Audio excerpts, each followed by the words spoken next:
We'll now hear an argument on the second question presented in this case. Mr. Hallward-Driemeier. Mr. Chief Justice, and may it please the Court, the question 2 petitioners are already married. They have established those enduring relationships, and they have a liberty interest that is of fundamental importance to these couples and their children. A state should not be allowed to effectively dissolve that marriage without a sufficiently important justification to do so. These petitioners have built their lives around their marriages, including bringing children into their families, just as opposite-sex couples have done.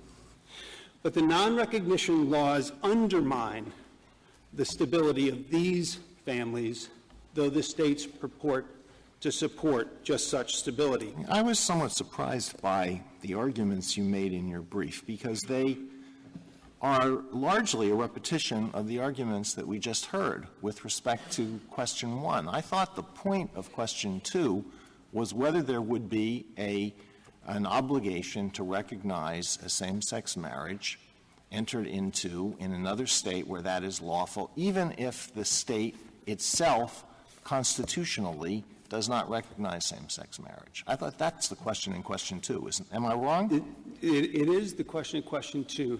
And this Court's decisions establish that there is not only a right to be married, but a right to remain married, that there is a protected liberty interest in the status of one's marriage once it has been established. Even if that marriage is not lawful under the receiving state's law, right? That's right. There is definitely. Is that right? No matter, I mean, suppose, let's say someone gets married in a country that permits polygamy.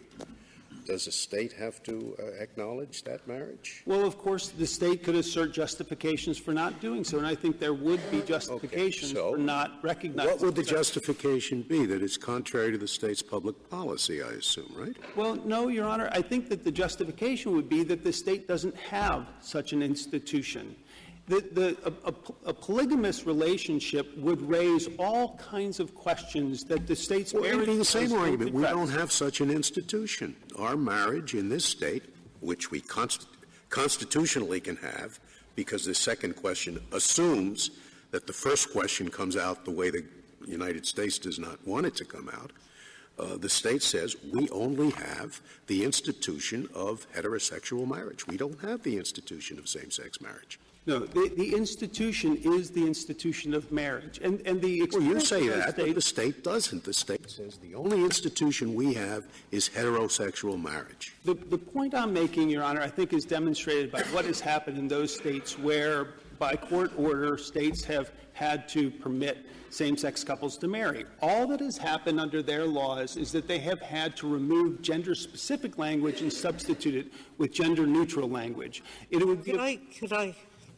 because I don't, if you want to finish answering Justice. I was going to say that plural relationships raise all manner of questions that are not addressed by this state's Well, what if it's not a plural relationship? What if one state says that individuals can marry at the age of puberty? So a 12-year-old female can marry. Would another state be obligated to recognize that marriage? I think probably not, that the state would have, in that instance, a sufficiently important interest in protecting the true consent of the married person. And most states don't recognize minors' ability to consent, certainly not to something that is as important as marriage. But what we see, in fact, is that, quite in contrast to the non-recognition laws at issue here, the states do recognize the marriages of a person who, by age, would not have been able to marry within their own state. That is the long-standing practice of all of the states, precisely because of the abomination, as it was referred to in the old treatises, of the notion that persons could have a different marital state in some jurisdictions than others. And how about the consanguinity situations? Well, virtually all states would recognize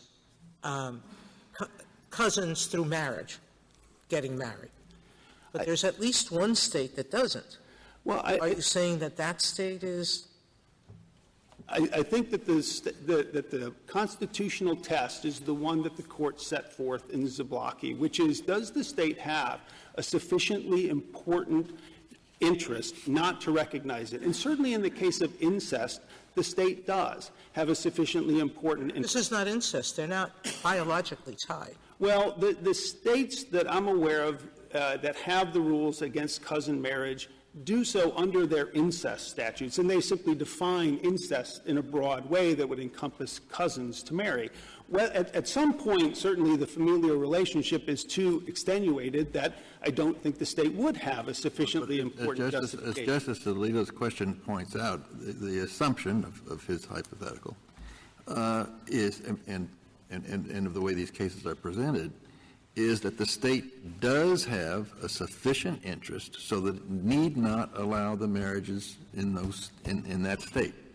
So there is a sufficient interest, under our arguendo assumption here, to say that this is not a fundamental right. But then suddenly, if you're out of state, it's different. Why should the state have to yield? Well, at the very least, you would have to analyze differently the interest that the state might assert for not allowing couples to enter marriage versus the interest that they assert as related to a couple who is already married. For example, Kentucky has asserted that its interest in only permitting opposite-sex couples to marry is to increase the birth rate.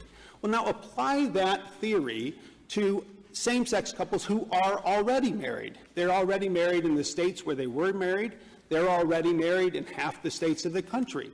Kentucky would have the court believe that it is a sufficiently important interest to have that couple disregard their existing marriage vows and obligations to each other to marry someone else in Kentucky in order to procreate biologically, even though the couple may already have children together. That, I would dare say, is not a rational justification, much less I think what Kentucky is one. saying is that the long-term effects of having same-sex couples in Kentucky will be what you didn't agree with, but what counsel for respondent argued in the prior case will be a reduction in heterosexual marriages and a reduction in the number of children born to those marriages. I mean, Your Honor, this court has rejected that type of speculation as a basis for drawing these distinctions before, as it did in Loving. The state in Loving argued that it was too soon to know what the effect of interracial marriages would be and what the stigma would be on their children, if not the biological. we will not have rejected it if we come out the way this question presented assumes we have come out. Well, the state, namely saying that it's okay for a state not to permit same-sex marriage. the state asserts that it has an interest in the stability that marriage provides for children. That interest does not justify extinguishing marriages that already exist. Maybe we can clear just one thing. If the petitioner prevails in the first case, then the argument is moot, right? That's absolutely right. So you are supposing a situation where the plaintiffs do not prevail, and so a state can retain its ban on same-sex marriage. Question is, does it have to recognize a marriage from out of state? Would it make any difference if the couple came from the state where there is a ban on same-sex marriage, goes to a neighboring state that allows it, and then comes right back home again? No, Your Honor, I don't think that there would be such a distinction. And in fact, none of these four states draws that kind of line that Your Honor presupposes. And that's one of the points that's so important here, is that as the court observed with respect to DOMA in Windsor, the non-recognition laws here are a stark departure from the state's traditional practice of recognizing out-of-state marriages even though they could not have been celebrated within the state. It's precisely that circumstance where the laws diverge that the issue arises. And the three states that have this issue, Tennessee, Ohio, and Kentucky, are, between them, able to identify only 5 instances in which they did not recognize a marriage it was valid outside the state, even though it could not have been celebrated inside. And those instances are incest, which we think the state would have a sufficiently important justification not to recognize, miscegenation laws, not a precedent on which I think the court would want to rely in this instance, or other interests that I think probably would not survive today, such as the rule against allowing a divorced person to remarry.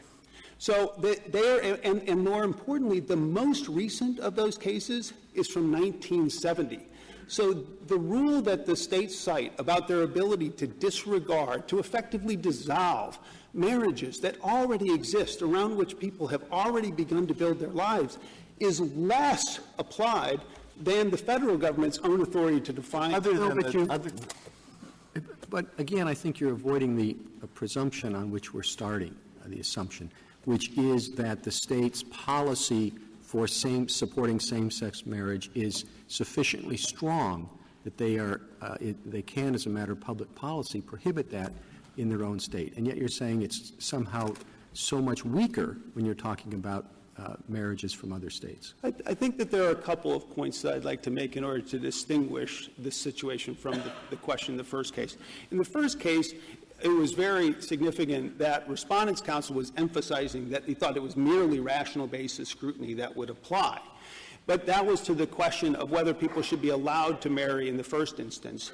Our petitioners on question 2 are already married. We know from Windsor, because the court held, that once married, a couple has a constitutionally protected liberty interest in their marriage. We also know from Windsor that where a sovereign disregards that marriage in a way that would be extraordinary and out of character with tradition, that requires, at the very least, careful consideration. And that's what we have here. It certainly undermines the state interest that we would, assuming arguendo, have recognized in the first case, to say that they must welcome in their borders people who've been married elsewhere. It'd simply be a matter of time until they would, in effect, be recognizing that within the state. Well, because we live in a very mobile society and people move all the time. In other words, it would kind of one state would basically set the policy for the entire nation. Well, of course, there would be many fewer such couples raising children within their borders than heterosexual couples who are raising children who are not biologically linked to them. I have to say that I think that the arguments that the state has made are so over and under-inclusive at the same time that they leave the feeling that it can only be pretext. And we know that that's true because the state not only can't draw the lines that they are purporting to, they don't draw the lines that they would suggest, and they would never draw the lines that they I've lost you there. What lines are you talking about? A line, for example, that limits marriage to those couples who are able to procreate biologically without any assistance. The states don't draw those lines. The states have laws that treat adoptive relationships with the same legal effect as biological ones. They actually have laws that further support and give greater stability to marriages that use your argument would be different. I thought that the states had never categorically passed a law declaring that a particular kind of marriage was against public policy. That is certainly another way. No one of the 4 states had ever done that. They have never done that. Until the DOMA issue came up. These laws are out of character, unprecedented in the language of Romer in many respects. You're saying that the laws in some states, the states that you're referring to that recognize only opposite-sex marriage, are pretextual? Their non-recognition laws are pretextual, yes, because the longstanding practice of these states is to recognize marriages that are validly celebrated elsewhere precisely because of other than the distinction, we have the distinction between same-sex marriage and opposite-sex marriage. What is the next most dramatic variation that exists in the marriage laws of the states? Well, at the time, certainly interracial marriage. At the present time, what is the next most dramatic difference? Well, I think that, if I could, the anti-miscegenation laws actually are the closest analogy. But what's different between them, if I could, because it goes to Justice Sotomayor's question, and I'll try to answer yours. Well, I had asked a simple question. At the present time, what is the next most dramatic variation in the marriage laws of the states? It probably is age. And what is what's the range? I think it goes from 13 to 18. But as I said before, the tradition of the states, the issue does not come up that much, but the tradition of the states is to recognize a marriage that was entered into by someone of an age that could not have been entered within the state because of the nature of the marriage once it's established, recognizing that the fundamental nature of that relationship is not one that the state should put us under. Well, I thought you answered me earlier that a state could refuse to recognize a marriage contracted in another state where the minimum age was puberty. Well, they could, and I do believe that if in the individual case it was shown that it was because of lack of consent, the state could decide not to recognize the marriage. But with respect to the categorical nature... Shown, I think the presumption would be in such a state that someone age 13 can't consent. At age 13, I think probably you're right. But if it is a matter of 15 instead of 16, that the courts probably would recognize it, especially if, in reliance on their marriage, the couple had already conceived of a child. It would do no one any good to destroy that marriage and the stable environment that it might provide for the children, just as it does no one any good. It certainly doesn't advance the interest of the children of opposite-sex couples to destroy the marriages that provide stability to the children of same-sex couples who are already married under the laws of other states. I think your argument is pretty much the exact opposite of the argument of the petitioners in the prior case. The argument that was presented against them is, we can't do this, we've never done this before, recognize same-sex marriage. And now you're saying, well, they can't not recognize same-sex marriages because they've never not recognized marriages before that were lawfully performed in other states. Well, you've got to decide one or the other if you win. No, I don't think so at all, Your Honor. And I think that what's essential and common between us is that we recognize that the marriage that our petitioners have entered into is a marriage. It is that same institution, that same most important relationship of one's life that this Court has held out as fundamental. Maybe I'm just repeating myself, but we only get to the second question if you've lost on that point already. If we've said states do not have to recognize same-sex marriage as a marriage. So assuming you've lost on that, I don't see how your argument gets you can't say that they're not treating a marriage as a marriage when they don't have to do that in the first place. Well, I think that actually highlights one of the problems of trying to decide the two cases differently because, of course, deciding against petitioners on question 1, even if the Court decides in favor of petitioners on question 2, would forever relegate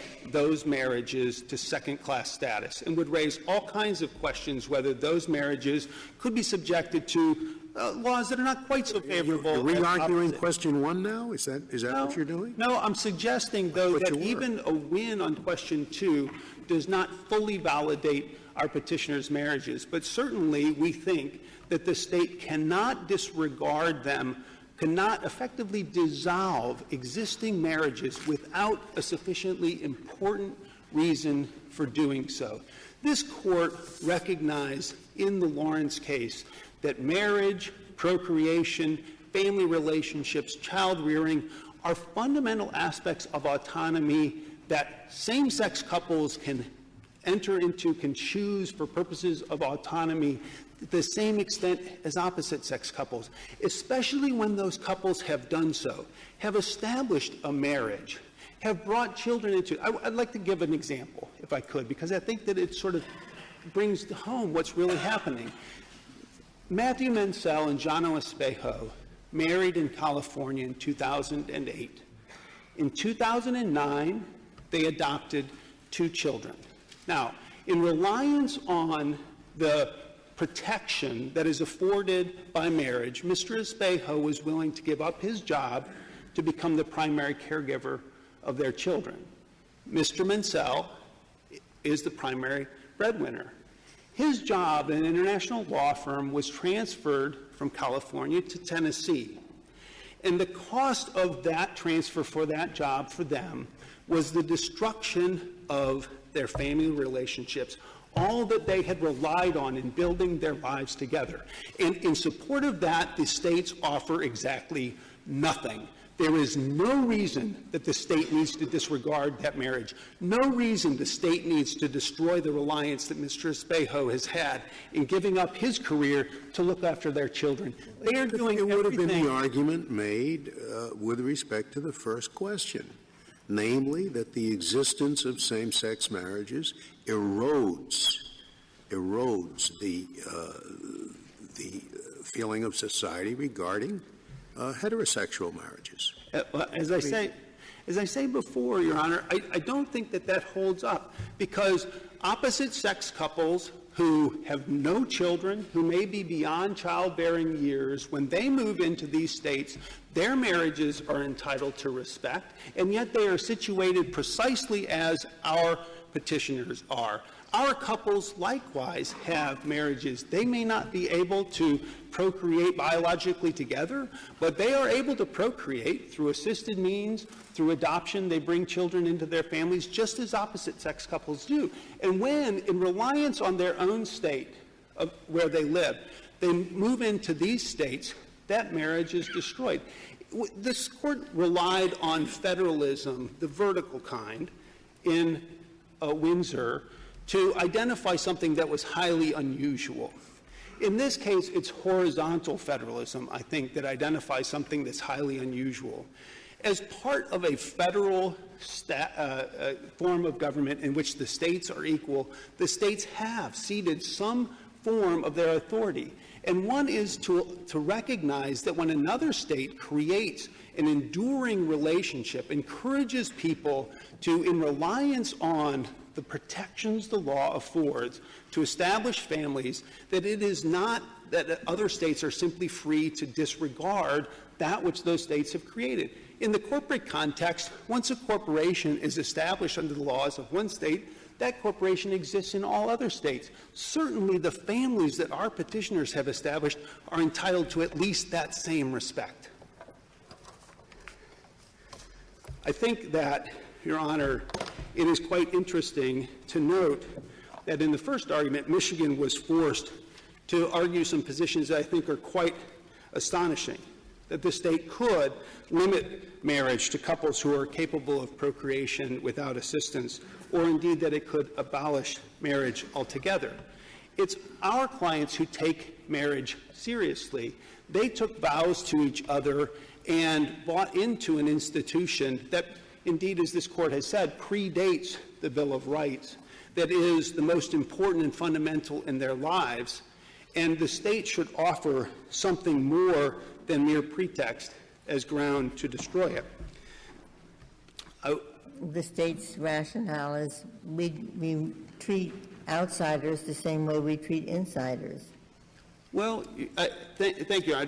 They certainly have offered that. But what the state ignores is that these so-called outsiders are already married. The state, it's true, says, well, we have same-sex couples in our state and we don't allow them to marry, so we're going to treat you the same way. Well, they ignore that our clients have already formed those relationships. And I think that it would be, in terms of the interests that distinguish between the two questions, it's helpful to think again, perhaps, about heterosexual couples. We don't think that a state could limit marriage to only those couples who are capable of procreation. We don't think it could preclude marriage by women who are 55. But it would be quite a different and distinct constitutional violation for the state to dissolve the marriages of opposite-sex couples when the woman reaches 55. I don't think that that's constitutionally permissible. The states don't do that, and of course they never would do that, because the essential protection against arbitrary laws is that the majority has to live under the same laws that they would subject the minority to, and there is no chance that the majority would subject themselves to such a law as that. I'd like to reserve the remainder of my time. Thank you, counsel.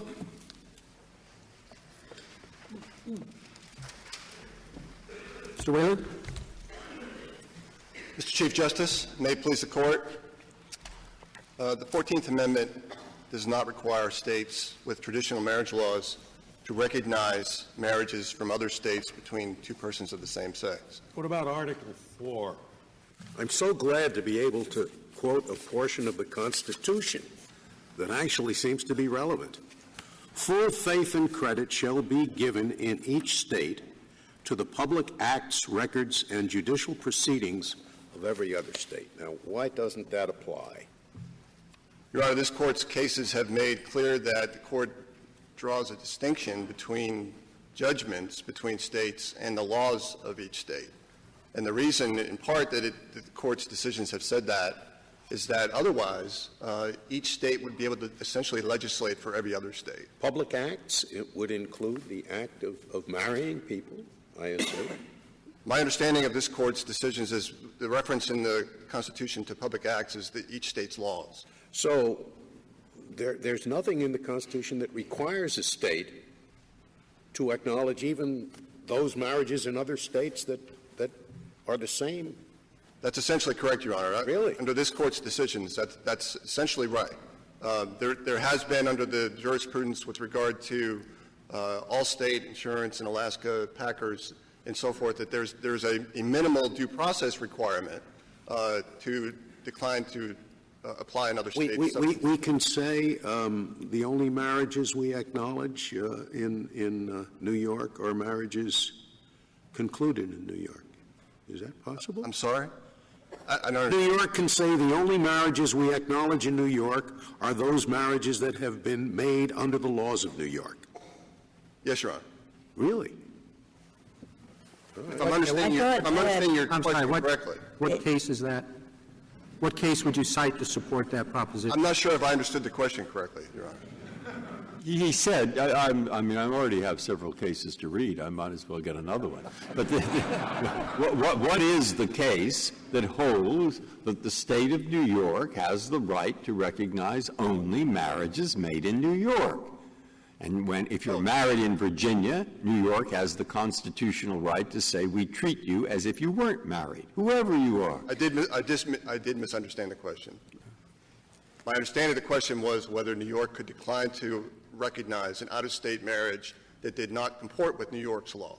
That's not what I said. Because it is clear that if the law of the two states is the same that was used against Fetter, the state cannot say, we won't apply the other state's law, even though it's the same as our own. Even though it's the same as ours? Yes. Like New York, for example, I happen to know, has a law that a federal judge from Washington couldn't marry someone. I mean, you can get married to your own wife, et cetera, but you can't marry two other people. But the District of Columbia has the opposite law. So if I marry two people in Washington, D.C., and they happen to move to New York, you're saying that New York doesn't have to recognize that marriage because it doesn't comport with the marriage of New York. Is that your point? I think that's... And then what case says that? I think there are a few people going to get nervous about this.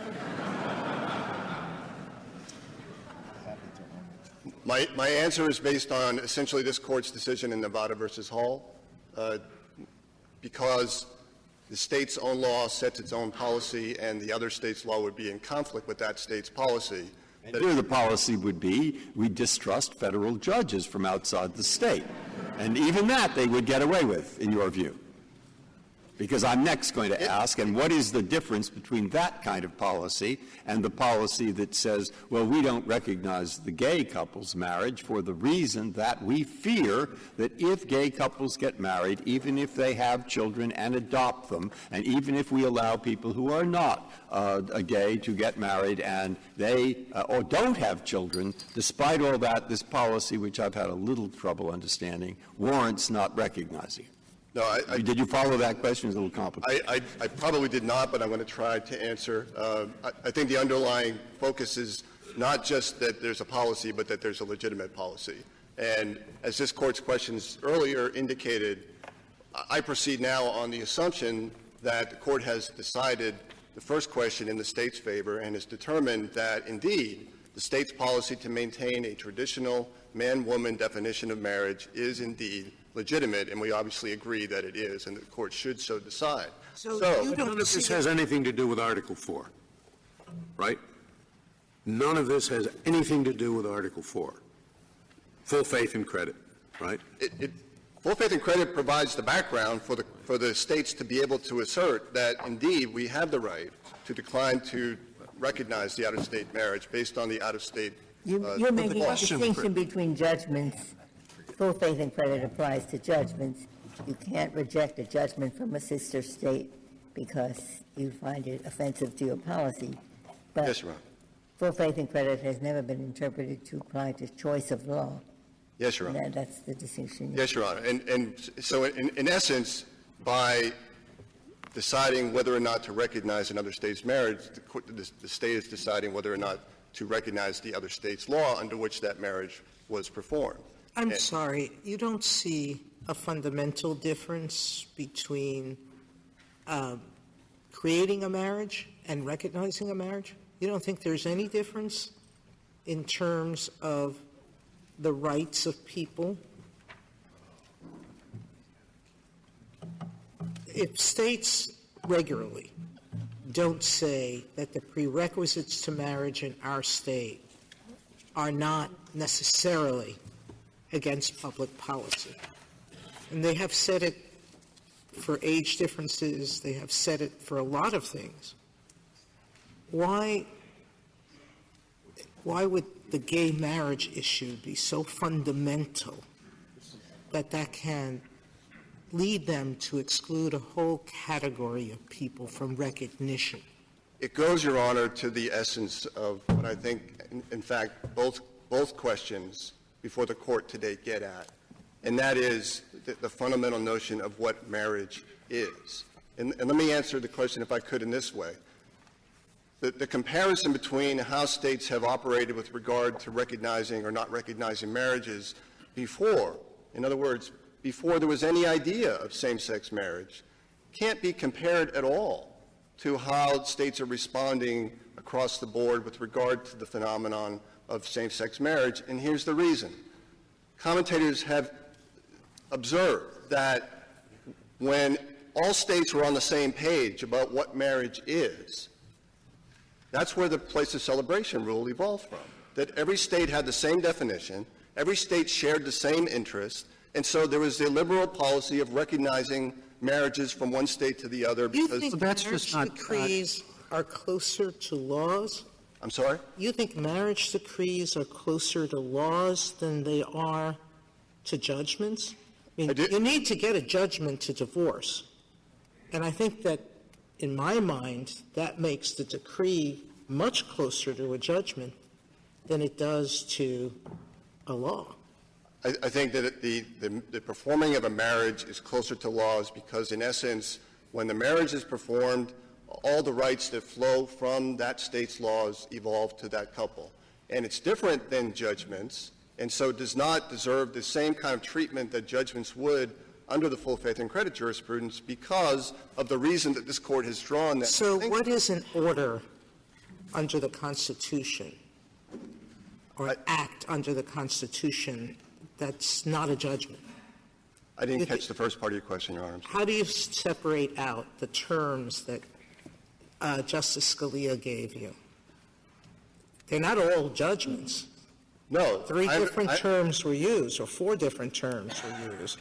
Acts, records, and judicial proceedings is what I understand, Acts, what I recall, and my understanding of the Court's jurisprudence has been that refers to laws and records and judgments of another state. And marriages have always been treated as a conflict of law matter. Throughout all the years, in fact, it gives rise to the entire conflict of law doctrine on which petitioners rely here, which is Joseph Story's commentaries on the conflict of laws. This second, outside of the present controversy, when was the last time Tennessee declined to recognize a marriage from out of state? Any marriage, Your Honor? Any marriage. 1970 is the last one that I could point to. That involved a stepfather and a stepdaughter.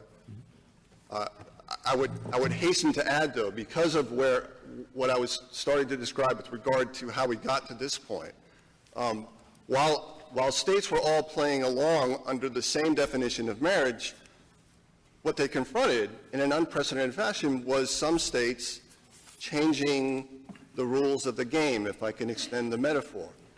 And Well, but they weren't playing along with the same definition. There have always been distinctions based on age and family relationship, so they weren't playing along under the same definition. And still, despite that, it apparently is quite rare for a state not to recognize an out-of-state marriage. It was and is quite rare so long as we're talking about what marriage is, so long as we're talking about the fundamental man and woman marriage.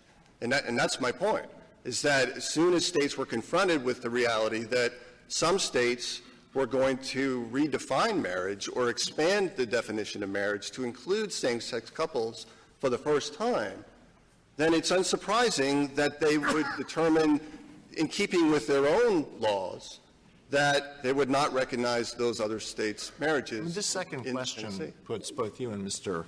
Hallward-Driemeier in a very unusual situation, because, first of all, we have to assume that this first question has been decided against the petitioner, or we wouldn't get to the second question. So we have to assume that we would hold that a state has a sufficient reason for limiting marriage to opposite-sex couples. And Mr. Hallward-Driemeier acknowledged that a state could refuse to recognize an out-of-state marriage if it has a very strong public policy against that marriage, if it's a polygamous marriage, if it's a marriage of very young individuals. So the question is whether there could be something in between. So there's a sufficient reason for the state to say we're not going to grant these licenses ourselves, but not a strong enough reason for us not to recognize a marriage performed out of state. I suppose that's possible, isn't it? Well, let me answer it this way, and hopefully I'm answering your question in doing so. Let me be clear. The justifications that have grown over time and the requirement for a strong public policy reason to decline to recognize a marriage have grown up around the man-woman definition.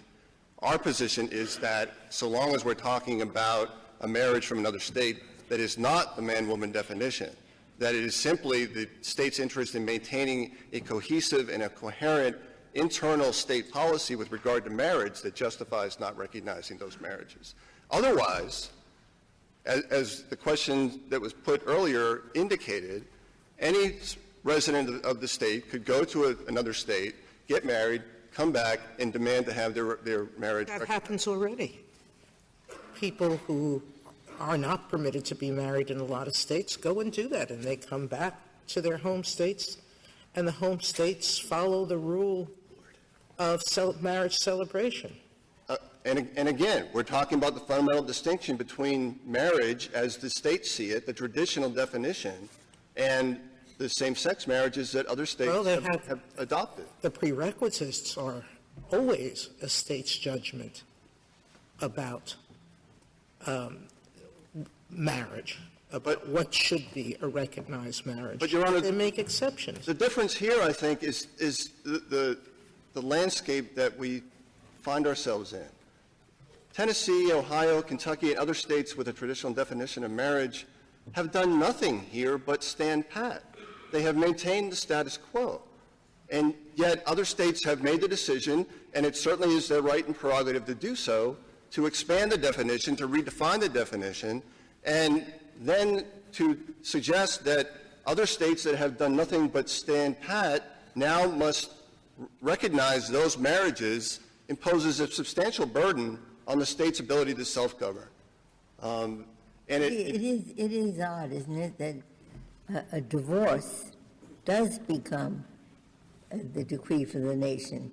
A divorce with proper jurisdiction in one state must be recognized by every other state, but not the act of marriage.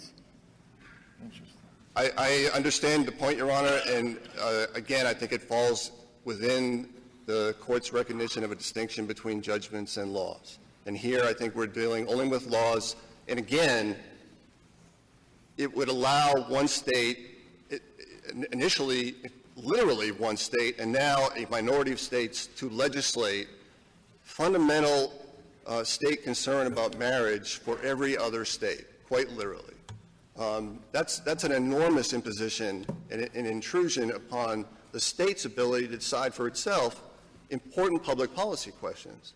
And to maintain, particularly when we're talking about recognition, there is an impact that occurs when one state is asked to recognize another state's same-sex marriage because of the fact that its entire domestic relations policy has been built around the expectation and the presumption that there is a man-woman relationship. That in Windsor, this court recognized and observed that marriage is the foundation of the state's ability to regulate domestic relations. And to give you one concrete example, that it comes up in this case itself. One of the incidents of marriage is the presumption of parentage that comes with a marriage. And for the state to be required to recognize another state's marriage where there is a child of that marriage in a same-sex situation would fundamentally alter the state's definition of parentage, which Well, I don't understand your argument. I understand your argument that it's a fundamental public policy question about whether you're going to recognize same-sex marriage or not. But I don't see the difficulty in following the consequences of that under domestic relations law.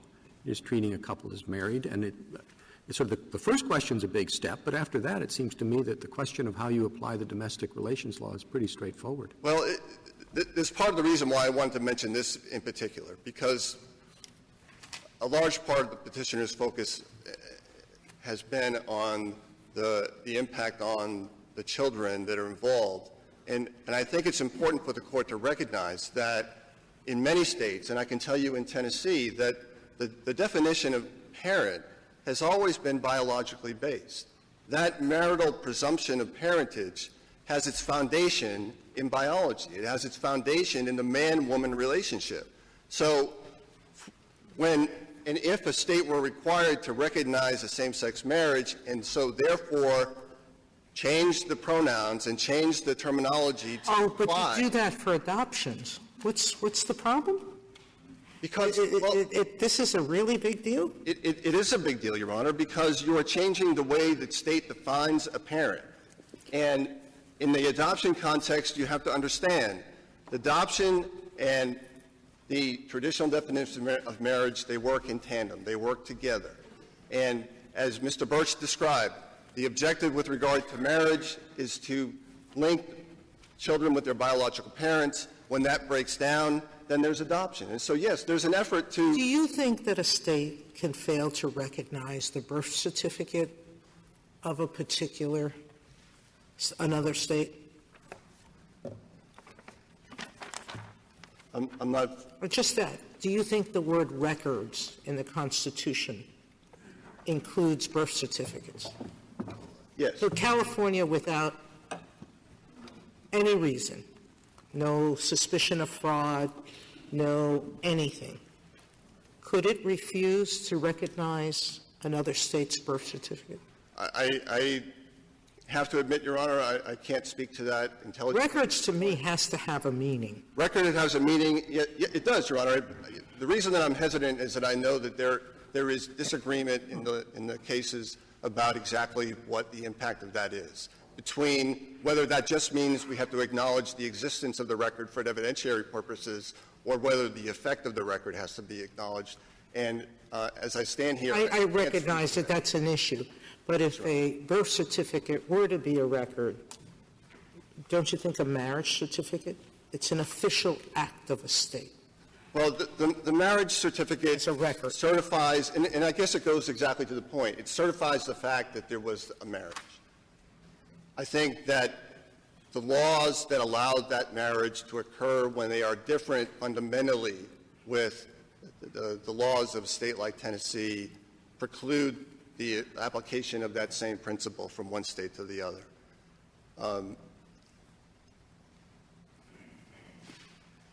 With regard to the effect of requiring recognition on a state, I think it's important also to consider the fact that the petitioners have complained about the impact that it has when they move from one state to the next with regard to the rights that they enjoyed under the marriage as it was defined in New York, for example, or California. Federalism accommodates this situation. It is the strength of our federal structure to accommodate the very difference of viewpoint and the very difference in approach that this fundamental debate that we're having about same-sex marriage generates. And so it makes all the sense in the world with respect to that to allow the federal structure to do what it was designed to do and to accommodate those different points of view. And that is why we asked the court to determine that the 14th Amendment does not come in and then disrupt that balance and impose a duty on one state to recognize the laws and recognize the marriage of a different state because of the intrusion that it would have on that state's public policy. Mr. Whalen, just a quick question. Yes, Your Honor. You acknowledge that if the state loses on the first question, then the state also loses on the second question. It's a fortiori. I do, Your Honor. Okay. Yes, Your Honor. If there are no further questions, we ask you to affirm. Thank you, counsel. Mr. Hallward-Driemeier, you have 5 minutes left. Thank you, Your Honor. If I may start with the assertion that Tennessee law has always rooted parental relations in biology. That is not so. Tennessee law, and I'm going to quote from Chapter 36.1,